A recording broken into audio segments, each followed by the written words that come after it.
Agar mesin cuci tidak menjadi sarang tikus, ada beberapa langkah pencegahan yang perlu dilakukan. Pertama, selalu tutup pintu mesin cuci setelah digunakan untuk menghindari hewan masuk.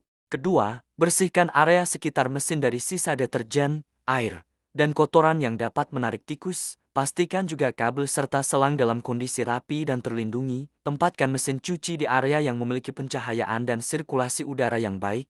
Terakhir, lakukan pemeriksaan rutin pada bagian bawah mesin serta gunakan alat pengusir hama bila diperlukan. Dengan perawatan yang tepat, mesin cuci akan tetap bersih dan terbebas dari gangguan tikus. Namun jika mesin cuci Anda sudah terlanjur rusak, Anda dapat menghubungi kami di nomor 082255520651.